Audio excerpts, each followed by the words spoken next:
Congratulations, you have made it through the first full week of the content for the challenge. And probably if you were like how I was, you feel like a little bit overwhelmed, but excited. I actually have some people going through this challenge with me right now, and they said, I just feel like I'm like spastically excited. My brain is on overload, but hopefully the enthusiasm is there for you because you're seeing the potential of all that you have to offer to people and the ways that you can attract people to yourself and offer them something of value and actually build a business from it. So I want to kind of tell a little story about when I first did this. So the very first thing that I did, I went through and did all this and made my offer, and I had this whole big plan in my mind.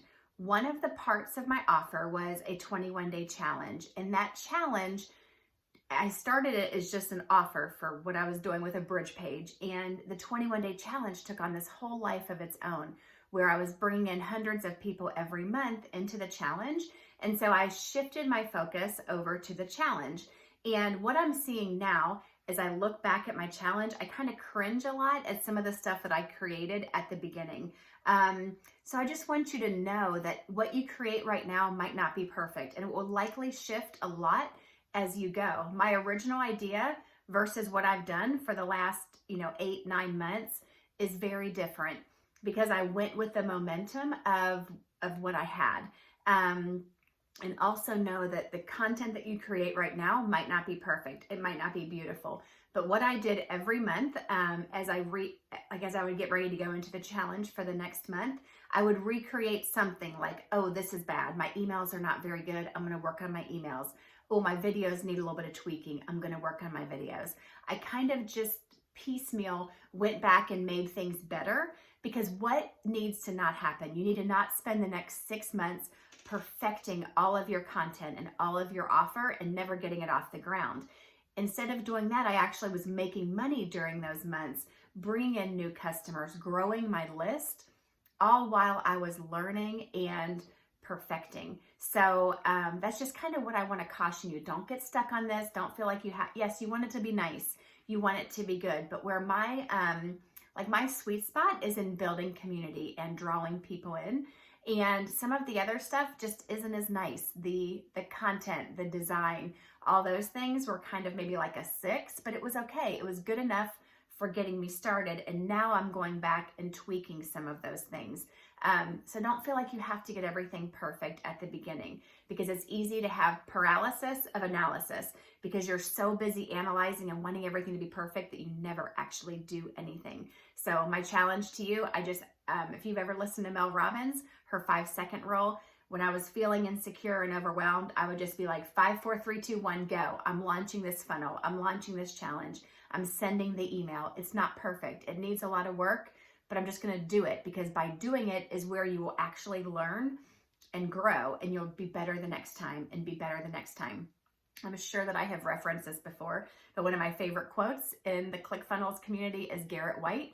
And he says, at the beginning, you're going to suck. And if you keep doing it, you're just going to start sucking less and less until eventually you'll suck so little that you'll actually be good. So that is the goal for you. Just acknowledge the fact that you're new to this and it's not going to be perfect at the beginning, and just embrace it. A couple other things that I wanted to touch on from the videos from today. Julie's video is gold. When I went through this the first time, I absorbed maybe 70-80% of it, and I copied her what she shared about Google Drive, and I created a Google Drive, and that is where I've housed a lot of my content. So for my challenge, I had emails and YouTube videos and graphics and links that I connected to. So I set all of that up in a Google Drive, in a sheet, so that I could grab all of those links like she shared. She also talks about doing like, I forget what it's called, but where you can video your screen. I actually do some of that now, but I do it in Loom. That to me has been a little bit of a nicer alternative. So play around with that, but Loom is a free Chrome extension that you can get that allows you to share your screen, and then you can be like in the bottom corner. If you've been with me for a while, you've probably seen some of those videos I've made where I can share my screen and teach people things. let's see, but Canva is another one that even for beginners, you can figure it out. Now, I'll tell you, I'm so tech challenged that I spent an hour trying to figure out how to change the colors in Canva, and finally reached out to my my tech guy, and he talked me through how to change the color, which was actually super simple. Anyone else could have figured it out in like 3 seconds. But Canva is very user-friendly. Let me get rid of that. Okay. So see, I'm not missing good for perfect. I had to silence my phone real quick, and this is not a perfect video, but I just do it. I put it out there. I'm bringing people in. Eventually, I know in 5 years, I'll look back and think, oh my goodness, my lighting was bad, my outfit, my hair, like it's all not perfect. It's just me embracing it and putting content out there and publishing so that I can learn as I earn, so that I can grow and just stretch myself. Then the other thing that I wanted to touch on was Jim Edwards' videos. So again, it can be a lot. You know, you're trying to learn funnels and offers and marketing things, and copy is something that's going to be brought up some. And I will tell you that I really barely, I don't know what keeps beeping, I really barely thought about my copy until just recently. And now, because other things are better lined up, now I'm starting to really look at my copy and try to make it better. And I'm listening to a lot of Jim's videos to try to help with my copy. But my challenge to you is don't get hung up in everything. Find one thing that you're going to focus on and focus on that.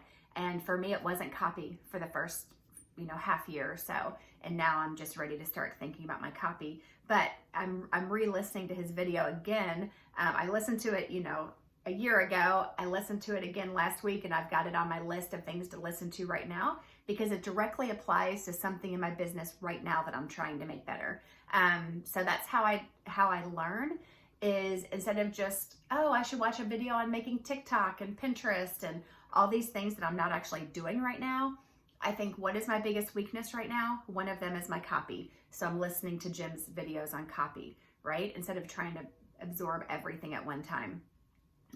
But in his video, he talks about, I won't go into that. He will mention fairly often funnel scripts. So I just wanted to briefly talk about that. That is something that you can purchase. It is his own program. It's an extra, I think almost $1,000 when you have it for life. I'm sure it is very helpful. It basically sets you up and kind of gives you the framework, and you just plug in your content, and then it gives you a bunch of headlines and sub headlines and things that you can use for your copy. But I have not purchased it yet.